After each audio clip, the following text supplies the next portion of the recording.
ਹੁਣ ਅਗਲਾ ਕੁਐਸਚਨ ਆਪਣੇ ਕੋਲ ਇਸ ਤਰ੍ਹਾਂ ਹੈ ਜੀ, ਹੇਠ ਲਿਖਿਆਂ ਵਿੱਚੋਂ ਕਿਹੜੀ ਸਮਾਂਤਰ ਚਤੁਰਭੁਜ ਨਹੀਂ ਹੈ। ਨੀਚੇ 4 ਆਪਸ਼ਨ ਦਿੱਤੀਆਂ ਹੋਈਆਂ ਹਨ, ਵਰਗ, ਸਮਚਤੁਰਭੁਜ, ਆਇਤ ਤੇ ਸਮਲੰਬ ਚਤੁਰਭੁਜ। ਤੇ ਪਹਿਲਾਂ ਆਪਾਂ ਇਹਨਾਂ ਦੀ ਡਾਇਗਰਾਮ ਡਰਾ ਕਰ ਲੈਂਦੇ ਹਾਂ ਜੀ ਚਾਰਾਂ ਦੀ, ਤੇ ਫਿਰ ਆਪਾਂ ਦੇਖਦੇ ਹਾਂ ਕਿ ਇਹਨਾਂ ਵਿੱਚੋਂ ਸਮਾਂਤਰ ਚਤੁਰਭੁਜ ਕਿਹੜੀ ਨਹੀਂ ਹੈ ਜੀ। ਪਹਿਲਾਂ ਦੇਖੋ ਆਪਣੇ ਕੋਲ ਵਰਗ ਆਪਾਂ ਡਰਾ ਕਰ ਲਿਆ, ਜਿਸ ਨੂੰ ਆਪਾਂ ਇੰਗਲਿਸ਼ ਵਿੱਚ ਸਕੁਏਅਰ ਕਹਿ ਦਿੰਦੇ ਹਨ। ਸਮਚਤੁਰਭੁਜ, ਇਸ ਨੂੰ ਆਪਾਂ ਇੰਗਲਿਸ਼ ਦੇ ਵਿੱਚ ਰੋਮਬਸ ਕਹਿ ਦਿੰਦੇ ਹਨ ਜੀ, ਸਮਚਤੁਰਭੁਜ। ਫਿਰ ਆਇਤ, ਜਿਸ ਨੂੰ ਆਪਾਂ ਇੰਗਲਿਸ਼ ਦੇ ਵਿੱਚ ਰੈਕਟੈਂਗਲ ਕਹਿ ਦਿੰਦੇ ਹਨ। ਤੇ ਨੈਕਸਟ ਹੈ ਸਮਚਤੁਰਭੁਜ, ਸਮਲੰਬ ਚਤੁਰਭੁਜ, ਜਿਸ ਨੂੰ ਆਪਾਂ ਇੰਗਲਿਸ਼ ਦੇ ਵਿੱਚ ਟ੍ਰੈਪੀਜ਼ੀਅਮ ਬੋਲ ਦਿੰਦੇ ਹਾਂ ਜੀ। ਹੁਣ ਆਪਣੇ ਕੋਲ ਹੈ ਕਿ ਇਸ ਦੇ ਵਿੱਚ ਆਪਾਂ ਪ੍ਰੋਪਰਟੀ ਯੂਜ਼ ਕਰਨੀ ਹੈ ਸਮਾਂਤਰ ਭੁਜਾਵਾਂ ਵਾਲੀ। ਸਮਾਂਤਰ ਭੁਜਾਵਾਂ ਕੀ ਹੁੰਦੀਆਂ ਹਨ ਕਿ ਜਿਸ ਤਰ੍ਹਾਂ ਰੇਲ ਦੀ ਪਟਰੀ ਹੁੰਦੀ ਹੈ, ਦੋ ਭੁਜਾਵਾਂ ਸਿੱਧੀਆਂ ਇਸ ਤਰ੍ਹਾਂ ਚੱਲ ਰਹੀਆਂ ਹਨ ਅਤੇ ਉਹ ਸਮਾਂਤਰ ਹੁੰਦੀਆਂ ਹਨ।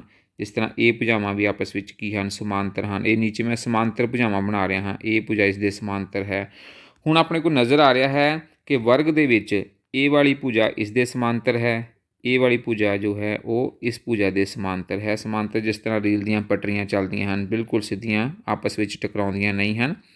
ਹੁਣ ਇਸ ਦਾ ਮਤਲਬ ਹੈ ਵਰਗ ਆਪਣੇ ਕੋਲ ਇੱਕ ਸਮਾਂਤਰ ਚਤੁਰਭੁਜ ਹੈ।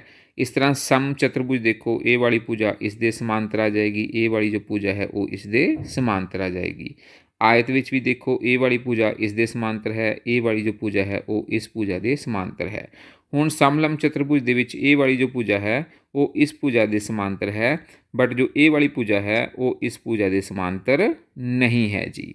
ਤੇ ਇਟ ਮੀਨ ਆਪਣੇ ਕੋਲ ਕਿਹੜੀ ਰਾਈਟ ਆਪਸ਼ਨ ਹੈ ਇਹਨਾਂ ਚਾਰਾਂ ਦੇ ਵਿੱਚੋਂ, ਕਿਹੜਾ ਹੈ ਜੋ ਕਿ ਇੱਕ ਸਮਾਂਤਰ ਚਤੁਰਭੁਜ ਨਹੀਂ ਹੈ, ਤੇ ਉਹ ਆਪਣੇ ਕੋਲ ਹੈ ਜੀ ਸਮਲੰਬ ਚਤੁਰਭੁਜ, ਟ੍ਰੈਪੀਜ਼ੀਅਮ। ਸੋ ਅਗਲਾ ਕੁਐਸਚਨ ਆਪਣੇ ਕੋਲ ਇਸ ਤਰ੍ਹਾਂ ਹੈ ਜੀ, ਕਿਹੜੇ ਚਤੁਰਭੁਜ ਦੇ ਸਾਰੇ ਕੋਣ ਸਮਕੋਣ ਦੇ ਬਰਾਬਰ ਹੁੰਦੇ ਹਨ। ਸਮਕੋਣ ਦਾ ਮਤਲਬ ਹੁੰਦਾ ਹੈ ਕਿ 90 ਡਿਗਰੀ, ਮਤਲਬ ਸਾਰੇ ਹੀ ਕੋਣ 90 ਡਿਗਰੀ ਹੋਣਗੇ। ਤੇ ਇਸ ਦੀਆਂ ਸਨਮੁਖ ਭੁਜਾਵਾਂ ਬਰਾਬਰ ਹੁੰਦੀਆਂ ਹਨ। ਸਨਮੁਖ ਭੁਜਾਵਾਂ ਕੀ ਹੁੰਦੀਆਂ ਹਨ, ਆਮਣੇ ਸਾਹਮਣੇ ਵਾਲੀਆਂ ਭੁਜਾਵਾਂ ਬਰਾਬਰ ਹੋਣੀਆਂ ਚਾਹੀਦੀਆਂ ਹਨ। ਤੇ ਜੋ ਵਿਕਰਣ ਹੈ ਉਹ ਇੱਕ ਦੂਜੇ ਨੂੰ ਸਮਦੁਭਾਜਿਤ ਕਰਦੇ ਹਨ। ਸਮਦੁਭਾਜਿਤ ਇੱਥੇ ਪ੍ਰੋਪਰ ਤੁਸੀਂ ਲਿਖ ਲੈਣਾ ਹੈ, ਕਿੱਥੇ ਇਹਨਾਂ ਨੇ ਥੋੜ੍ਹਾ ਗਲਤੀ ਕਰ ਦਿੱਤੀ ਹੈ ਜੀ ਸਮਦੁਭਾਜਿਤ ਲਿਖਣ ਵਿੱਚ। ਤੇ ਨੀਚੇ ਆਪਾਂ ਨੂੰ 4 ਆਪਸ਼ਨ ਦਿੱਤੀਆਂ ਹੋਈਆਂ ਹਨ। ਆਇਤ, ਦੂਸਰੀ ਆਪਸ਼ਨ ਵੀ ਥੋੜ੍ਹੀ ਗਲਤ ਹੈ, ਇਸ ਨੂੰ ਤੁਸੀਂ ਆਪਣਾ ਸਹੀ ਕਰ ਲੈਣਾ, ਸਮਚਤੁਰਭੁਜ। ਤੇ ਤੀਸਰਾ ਵਰਗ ਹੈ, ਤੇ ਚੌਥਾ ਇਹਨਾਂ ਵਿੱਚੋਂ ਕੋਈ ਨਹੀਂ। ਤੇ ਆਪਾਂ ਦੇਖਣਾ ਹੈ ਕਿ ਉਹ ਕਿਹੜਾ ਚਤੁਰਭੁਜ ਹੈ ਜਿਸ ਦੇ ਸਾਰੇ ਕੋਣ 90 ਡਿਗਰੀ ਦੇ ਹੁੰਦੇ ਹਨ, 90 ਡਿਗਰੀ ਦੇ ਬਰਾਬਰ ਹੁੰਦੇ ਹਨ, ਆਮਣੇ ਸਾਹਮਣੇ ਵਾਲੀਆਂ ਭੁਜਾਵਾਂ ਬਰਾਬਰ ਹੁੰਦੀਆਂ ਹਨ, ਤੇ ਵਿਕਰਣ ਇੱਕ ਦੂਸਰੇ ਨੂੰ ਸਮਦੁਭਾਜਿਤ ਕਰਦੇ ਹਨ। ਤੇ ਇਹ ਆਪਣੇ ਕੋਲ ਰਾਈਟ ਆਪਸ਼ਨ ਹੈ ਜੀ ਆਇਤ, ਰੈਕਟੈਂਗਲ। ਆਪਾਂ ਇਸ ਦੀ ਡਾਇਗਰਾਮ ਵੀ ਬਣਾ ਲੈਂਦੇ ਹਾਂ ਜੀ। ਇਹ ਦੇਖੋ ਆਪਣੇ ਕੋਲ ਪਹਿਲਾਂ ਇਸ ਦੀ ਆਇਤ ਬਣਾ ਲਈ ਆਪਾਂ। ਹੁਣ ਇਸ ਦੇ ਸਾਰੇ ਹੀ ਕੋਣ, ਪਹਿਲੀ ਪ੍ਰੋਪਰਟੀ ਹੈ ਕਿ ਸਾਰੇ ਕੋਣ ਇਸ ਦੇ 90 ਡਿਗਰੀ ਦੇ ਹੁੰਦੇ ਹਨ। ਦੇਖੋ ਇਹ ਸਾਰੇ ਜੋ ਕੋਣ ਹਨ ਇਹ ਆਪਣੇ ਕੋਲ ਕੀ ਹੁੰਦੇ ਹਨ, ਸਮਕੋਣ 90 ਡਿਗਰੀ ਦੇ। ਦੂਸਰਾ ਹੈ ਕਿ ਇਸ ਦੀਆਂ ਆਮਣੇ ਸਾਹਮਣੇ ਵਾਲੀਆਂ ਭੁਜਾਵਾਂ ਜੋ ਸਨਮੁਖ ਭੁਜਾਵਾਂ ਹਨ ਉਹ ਕੀ ਹੁੰਦੀਆਂ ਹਨ, ਬਰਾਬਰ ਹੁੰਦੀਆਂ ਹਨ। ਜੋ ਇਹ ਵਾਲੀ ਭੁਜਾ ਹੈ ਦੇਖੋ, ਇਹ ਜੋ ਗ੍ਰੀਨ ਕਲਰ ਨਾਲ ਕਰ ਰਹੇ ਹਾਂ ਇਹ ਇਸ ਭੁਜਾ ਦੇ ਬਰਾਬਰ ਹੈ ਜੀ। ਤੇ ਜੋ ਦੂਸਰੀ ਭੁਜਾ ਹੈ ਇਹ ਦੇਖੋ ਮੈਂ ਬਣਾ ਰਿਹਾ ਹਾਂ ਜੀ, ਇਹ ਵਾਲੀ ਭੁਜਾ ਜੋ ਹੈ ਇਸ ਭੁਜਾ ਦੇ ਬਰਾਬਰ ਹੈ।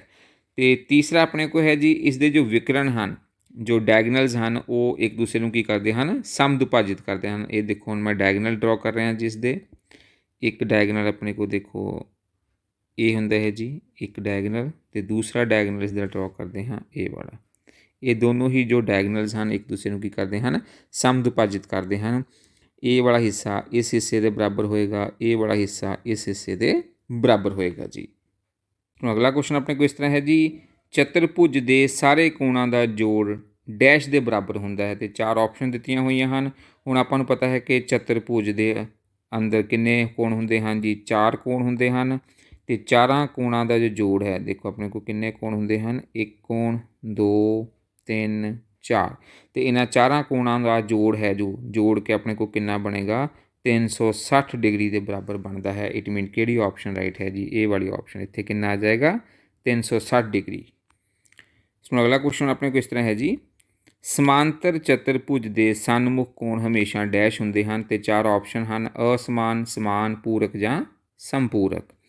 ਤੇ ਇਹ ਦੇਖੋ ਆਪਾਂ ਪਹਿਲਾਂ ਇੱਕ ਡਰਾ ਕਰ ਲੈਣੇ ਹਨ ਸਮਾਂਤਰ ਚਤੁਰਭੁਜ, ਸਮਾਂਤਰ ਚਤੁਰਭੁਜ ਡਰਾ ਕਰ ਲੈਣੇ ਹਨ ਜੀ। ਤੇ ਸਮਾਂਤਰ ਚਤੁਰਭੁਜ ਦੇ ਜੋ ਸਨਮੁਖ ਕੋਣ ਹੁੰਦੇ ਹੈ ਜੀ ਆਮਣੇ ਸਾਹਮਣੇ ਵਾਲੇ ਕੋਣ, ਇਹ ਵਾਲਾ ਕੋਣ ਇਸ ਦੇ ਬਰਾਬਰ ਹੁੰਦਾ ਹੈ ਜੀ। ਤੇ ਇਹ ਵਾਲਾ ਜੋ ਕੋਣ ਹੈ ਉਹ ਇਸ ਕੋਣ ਦੇ ਬਰਾਬਰ ਹੁੰਦਾ ਹੈ। ਇਟ ਮੀਨ ਇੱਥੇ ਆਪਣੇ ਕੋਲ ਕੀ ਆ ਜਾਏਗਾ, ਬਰਾਬਰ ਮੀਨ ਸਮਾਨ ਹੁੰਦੇ ਹਨ। ਇਟ ਮੀਨ ਆਪਣੇ ਕੋਲ ਜੋ ਸਮਾਂਤਰ ਚਤੁਰਭੁਜ ਦੇ ਜੋ ਸਨਮੁਖ ਕੋਣ ਹਨ ਉਹ ਕੀ ਹੁੰਦੇ ਹਨ, ਆਪਸ ਵਿੱਚ ਸਮਾਨ ਹੁੰਦੇ ਹਨ, ਬਰਾਬਰ ਹੁੰਦੇ ਹਨ। ਸੋ ਅਗਲਾ ਕੁਐਸਚਨ ਹੈ ਜੀ, ਜੋ ਹਰੇਕ ਵਰਗ ਹੈ ਉਹ ਇੱਕ ਆਇਤ ਵੀ ਹੁੰਦੀ ਹੈ। ਅਤੇ ਆਪਾਂ ਦੇਖ ਲੈਂਦੇ ਹਨ, ਪਹਿਲਾਂ ਇੱਥੇ ਵਰਗ ਬਣਾ ਲੈਂਦੇ ਹਨ ਅਤੇ ਇੱਥੇ ਆਪਣੇ ਕੋਲ ਇਹ ਵਰਗ ਬਣ ਗਿਆ ਹੈ ਜੀ, ਅਤੇ ਇਹ ਆਪਣੇ ਕੋਲ ਹੈ ਜੀ ਆਇਤ। ਅਤੇ ਆਪਾਂ ਦੇਖਣਾ ਹੈ ਕਿ ਜੋ ਆਇਤ ਦੀਆਂ ਸਾਰੀਆਂ ਪ੍ਰੋਪਰਟੀਆਂ ਹਨ, ਕੰਡੀਸ਼ਨ ਹਨ, ਕਿ ਉਹ ਵਰਗ ਵਿੱਚ ਵੀ ਹਨ। ਪਹਿਲਾਂ ਦੇਖੋ ਆਪਣੇ ਕੋਲ ਜੋ ਆਇਤ ਹੈ ਉਸ ਦੀਆਂ ਆਮਣੇ ਸਾਹਮਣੇ ਵਾਲੀਆਂ ਭੁਜਾਵਾਂ ਕੀ ਹੁੰਦੀਆਂ ਹਨ, ਬਰਾਬਰ ਹੁੰਦੀਆਂ ਹਨ। ਅਤੇ ਇਸ ਦੇ ਵਿੱਚ ਵੀ ਦੇਖੋ ਵਰਗ ਦੇ ਵਿੱਚ ਵੀ ਇਹ ਭੁਜਾ ਇਸ ਦੇ ਬਰਾਬਰ ਹੈ, ਇਹ ਭੁਜਾ ਇਸ ਦੇ ਬਰਾਬਰ ਹੈ। ਵੈਸੇ ਵਰਗ ਵਿੱਚ ਸਾਰੀਆਂ ਹੀ ਭੁਜਾਵਾਂ ਬਰਾਬਰ ਹੁੰਦੀਆਂ ਹਨ। ਦੂਸਰਾ ਹੈ ਆਇਤ ਵਿੱਚ ਸਾਰੇ ਕੋਣ 90 ਡਿਗਰੀ ਦੇ ਹੁੰਦੇ ਹਨ। ਅਤੇ ਦੇਖੋ ਵਰਗ ਦੇ ਵਿੱਚ ਵੀ ਸਾਰੇ ਹੀ ਕੋਣ ਕਿੰਨੇ ਹਨ, 90 ਡਿਗਰੀ ਦੇ। ਫਿਰ ਹੈ ਆਪਣੇ ਕੋਲ ਜੋ ਆਇਤ ਦੇ ਵਿਕਰਣ ਹਨ ਉਹ ਇੱਕ ਦੂਸਰੇ ਨੂੰ ਸਮਦੁਭਾਜਿਤ ਕਰਦੇ ਹਨ, ਅਤੇ ਵਰਗ ਦੇ ਵਿਕਰਣ ਵੀ ਆਪਸ ਵਿੱਚ ਕੀ ਕਰਦੇ ਹਨ, ਸਮਦੁਭਾਜਿਤ ਕਰਦੇ ਹਨ। ਇਟ ਮੀਨ ਜੋ ਸਾਰੀਆਂ ਆਇਤ ਦੀਆਂ ਕੰਡੀਸ਼ਨਾਂ ਹਨ, ਪ੍ਰੋਪਰਟੀਆਂ ਹਨ, ਉਹ ਵਰਗ ਉਸ ਨੂੰ ਫੋਲੋ ਕਰ ਰਿਹਾ ਹੈ। ਇਟ ਮੀਨ ਸਾਰੇ ਹੀ ਜੋ ਵਰਗ ਹੁੰਦੇ ਹਨ ਉਹ ਆਇਤ ਵੀ ਹੁੰਦੇ ਹਨ। ਇਹ ਸਟੇਟਮੈਂਟ ਬਿਲਕੁਲ ਸਹੀ ਹੈ ਜੀ। ਹੁਣ ਅਗਲਾ ਕੁਐਸਚਨ ਆਪਣੇ ਕੋਲ ਇਸ ਤਰ੍ਹਾਂ ਹੈ ਜੀ, ਸਮਾਂਤਰ ਚਤੁਰਭੁਜ GUNS ਵਿੱਚ x ਅਤੇ y ਦਾ ਮੁੱਲ ਪਤਾ ਕਰੋ। ਅਤੇ ਇਹ ਦੇਖੋ ਆਪਾਂ ਨੂੰ ਇੱਕ ਸਮਾਂਤਰ ਚਤੁਰਭੁਜ ਲਿਖੀ ਹੋਈ ਹੈ GUNS, ਇਹ ਇਸ ਦੇ ਵਰਟਿਸਿਸ ਦਿੱਤੇ ਹੋਏ ਹਨ ਆਪਾਂ, ਅਤੇ ਆਪਾਂ ਇਸ ਦੇ ਵਿੱਚ x ਅਤੇ y ਦਾ ਮੁੱਲ ਪਤਾ ਕਰਨਾ ਹੈ। ਅਤੇ ਆਪਾਂ ਨੂੰ ਪਤਾ ਹੈ ਕਿ ਜੋ ਸਮਾਂਤਰ ਭੁਜ ਦੇ ਵਿੱਚ ਆਮਣੇ ਸਾਹਮਣੇ ਵਾਲੀਆਂ ਭੁਜਾਵਾਂ ਕੀ ਹੁੰਦੀਆਂ ਹਨ, ਬਰਾਬਰ ਹੁੰਦੀਆਂ ਹਨ। ਇਹ ਵਾਲੀ ਜੋ ਭੁਜਾ ਹੈ ਇਸ ਭੁਜਾ ਦੇ ਬਰਾਬਰ ਹੋਏਗੀ। ਇਟ ਮੀਨ ਜੋ 3x ਹੈ ਉਹ ਕਿਸ ਦੇ ਬਰਾਬਰ ਆ ਜਾਏਗਾ, 18 ਦੇ ਬਰਾਬਰ। ਅਤੇ ਇੱਥੋਂ ਆਪਾਂ x ਦਾ ਮੁੱਲ ਕੱਢ ਲੈਣਾ ਹੈ 18/3। 3 ਦੇ ਪਹਾੜੇ ਵਿੱਚ ਕਟਿੰਗ ਹੋ ਜਾਏਗੀ, 3 × 3 6 ਅਤੇ 18, ਅਤੇ x ਕਿੰਨਾ ਆ ਜਾਏਗਾ ਆਪਣੇ ਕੋਲ 6। ਇਸੇ ਤਰ੍ਹਾਂ ਜੋ ਦੂਸਰੀ ਭੁਜਾ ਹੈ, ਇਹ ਵਾਲੀ ਭੁਜਾ ਜੋ ਹੈ ਇਹ ਇਸ ਭੁਜਾ ਦੇ ਬਰਾਬਰ ਹੋ ਜਾਏਗੀ। ਅਤੇ ਇਹ ਵਾਲੀ ਭੁਜਾ ਦੇਖੋ ਕਿਹੜੀ ਹੈ ਆਪਣੇ ਕੋਲ, 3y - 1 ਬਰਾਬਰ ਇਹ ਵਾਲੀ ਭੁਜਾ ਕਿਸ ਦੇ ਇਕੁਅਲ ਟੂ ਹੈ, 26 ਦੇ ਬਰਾਬਰ। ਅਤੇ 3y ਕਿਸ ਦੇ ਇਕੁਅਲ ਟੂ ਆ ਜਾਏਗਾ, 26 + 1, 3y ਬਰਾਬਰ 26 + 1 27, ਅਤੇ y ਕਿਸ ਦੇ ਬਰਾਬਰ ਆ ਜਾਏਗਾ 27/3। ਹੁਣ 3 ਦੇ ਪਹਾੜੇ ਵਿੱਚ ਦੇਖੋ ਕਟਿੰਗ ਹੋ ਜਾਏਗੀ, 3 × 3 9 ਅਤੇ 27, ਅਤੇ ਇਟ ਮੀਨ ਜੋ y ਹੈ ਉਹ ਕਿਸ ਦੇ ਬਰਾਬਰ ਆ ਜਾਏਗਾ, 9 ਦੇ ਬਰਾਬਰ ਆ ਜਾਏਗਾ ਜੀ। ਸੋ ਅਗਲਾ ਕੁਐਸਚਨ ਆਪਣੇ ਕੋਲ ਇਸ ਤਰ੍ਹਾਂ ਹੈ ਜੀ, ਇੱਕ ਸਮ ਬਹੁਭੁਜ ਦੀਆਂ ਕਿੰਨੀਆਂ ਭੁਜਾਵਾਂ ਹਨ ਜੇਕਰ ਇੱਕ ਬਾਹਰੀ ਕੋਣ ਦਾ ਮਾਪ 24 ਹੋਵੇ। ਅਤੇ ਆਪਾਂ ਇੱਥੇ ਸਮ ਬਹੁਭੁਜ ਦੀਆਂ ਭੁਜਾਵਾਂ ਦੀ ਗਿਣਤੀ ਕੱਢਣੀ ਹੈ। ਬਾਹਰੀ ਕੋਣ ਆਪਾਂ ਨੂੰ ਦਿੱਤਾ ਹੋਇਆ ਹੈ, ਅਤੇ ਇੱਥੇ ਆਪਾਂ ਦੇਖੋ ਫਾਰਮੂਲਾ ਕੱਢਣਾ ਹੈ ਜੀ। ਸੋ ਇੱਥੇ ਆਪਣੇ ਕੋਲ ਫਾਰਮੂਲਾ ਲੱਗ ਜਾਏਗਾ ਜੀ, ਭੁਜਾਵਾਂ ਦੀ ਗਿਣਤੀ ਕਿਸ ਦੇ ਬਰਾਬਰ ਹੁੰਦੀ ਹੈ, 360 ਬਾਹਰੀ ਕੋਣ। ਅਤੇ ਇਹ ਦੇਖੋ ਆਪਣੇ ਕੋਲ ਇੱਥੇ ਆਪਾਂ ਹੁਣ ਵੈਲਿਊ ਫਿਲ ਕਰ ਦੇਣੀ ਹੈ ਜੀ। 360 ਇਸ ਤਰ੍ਹਾਂ ਹੀ ਆ ਜਾਏਗਾ। ਬਾਹਰੀ ਕੋਣ ਆਪਾਂ ਨੂੰ ਕੁਐਸਚਨ ਦੇ ਵਿੱਚ ਦਿੱਤਾ ਹੈ 24। ਹੁਣ ਇਸ ਦੀ ਆਪਾਂ ਕਟਿੰਗ ਕਰ ਦੇਣੀ ਹੈ। ਇਸ ਦੀ ਕਟਿੰਗ ਕਰਕੇ ਆਪਣੇ ਕੋਲ ਆਨਸਰ ਕਿੰਨਾ ਆ ਜਾਏਗਾ ਲਾਸਟ ਵਿੱਚ 15। ਅਤੇ ਇਟ ਮੀਨ ਆਪਣੇ ਕੋਲ ਭੁਜਾਵਾਂ ਦੀ ਗਿਣਤੀ ਕਿੰਨੀ ਆ ਜਾਏਗੀ, ਸਮ ਬਹੁਭੁਜ ਦੀਆਂ ਕਿੰਨੀਆਂ ਭੁਜਾਵਾਂ ਹੋਣਗੀਆਂ, 15 ਭੁਜਾਵਾਂ ਹੋਣਗੀਆਂ ਜੀ। ਸੋ ਅਗਲਾ ਕੁਐਸਚਨ ਆਪਣੇ ਕੋਲ ਇਸ ਤਰ੍ਹਾਂ ਹੈ ਜੀ, ਦਿੱਤੇ ਚਿੱਤਰ ਵਿੱਚ ਕੋਣ C ਪਤਾ ਕਰੋ ਜੇਕਰ AB ਹੈ ਉਹ DC ਦੇ ਸਮਾਂਤਰ ਹੈ।